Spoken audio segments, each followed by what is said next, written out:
भगवान विष्णु सतोगुणी, तो सतोगुण से पालन करते हैं। ब्रह्मा रजोगुणी प्रभाव में आकर के सृष्टि करते हैं। शिव रुद्र तमोगुणी प्रभाव में आकर के और प्रलय करते हैं, संहार करते हैं।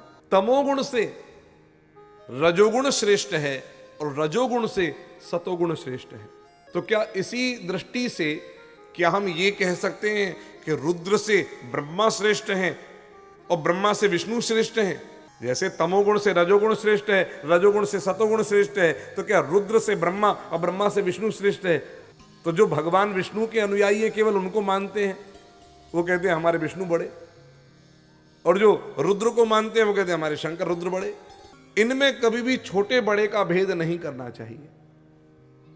बहुत ध्यानपूर्वक सुनिएगा भैया, इन तीनों में ही अभेद है। क्यों? कभी ब्रह्मा भी विष्णु बनते हैं और विष्णु भी रुद्र बनते हैं और रुद्र भी ब्रह्मा बनते हैं। नहीं समझ में आया? तो सुनो, अगर भगवान रुद्र केवल उनमें तमोगुण होता और रजोगुण और सतोगुण नहीं होता, हम केवल ये नहीं कह सकते रुद्र केवल तमोगुणी है। तो तमोगुण का प्रभाव तो यह है कि संहार करना। तो बताओ, रुद्र ने हमेशा संहार किया है, क्या रुद्र ने कभी किसी पे कृपा नहीं की है? क्या किसी को कुछ दिया नहीं है? क्या लिया ही लिया है? सो बात तो नहीं है। तो रुद्र केवल तमोगुणी हो सो बात नहीं है, क्योंकि अगर वो तमोगुणी केवल होते तो महाराज उनसे सृष्टि और पालन कैसे संभव होता? जल्लाद से आप उम्मीद कर सकते हो कि उसमें दया होगी? अगर शिव रुद्र केवल तमोगुण के प्रभाव में रहते तो उनसे पालन और सृष्टि ये दोनों ही संभव नहीं थी। ठीक बिल्कुल ऐसे ही यदि ब्रह्मा केवल रजोगुणी होते, केवल रजोगुणी, तो उनसे पालन और संहार संभव नहीं है, क्योंकि रजोगुणी संहार नहीं कर सकता ना पालन कर सकता है।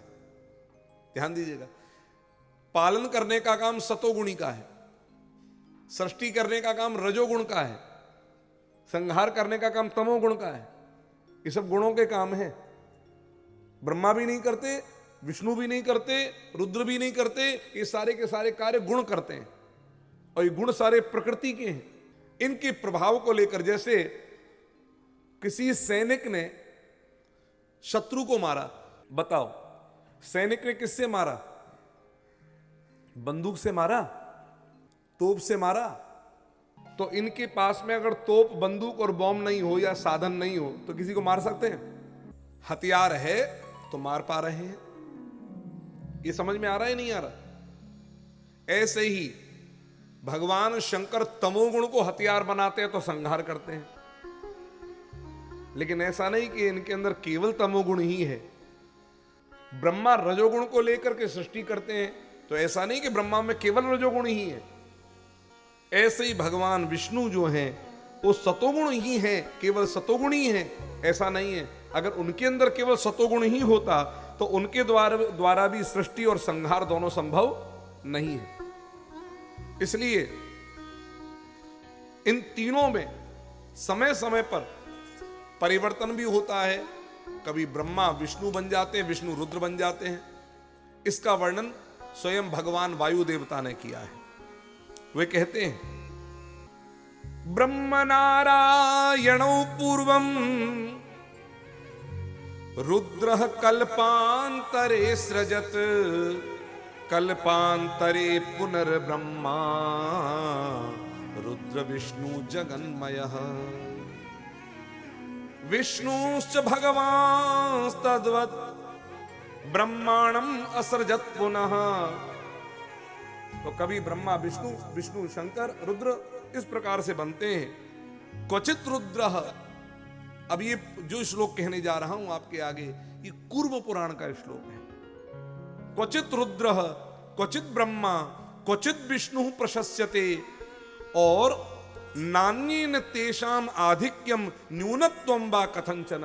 इनमें कभी न्यून और आधिक्य कि विष्णु बड़े हैं शंकर छोटे हैं, रुद्र छोटे हैं, रुद्र बड़े हैं विष्णु छोटे हैं, कि ब्रह्मा बड़े हैं कि ये छोटे हैं, ये छोटे बड़े का इनमें कभी भेद नहीं रखना चाहिए, क्योंकि तीनों ही एक हैं। यो विष्णु सतु वै रुद्रो यो रुद्र स पितामह एक मूर्ति स्त्रियो देवा रुद्र विष्णु पितामह। ये हरिवंश का श्लोक।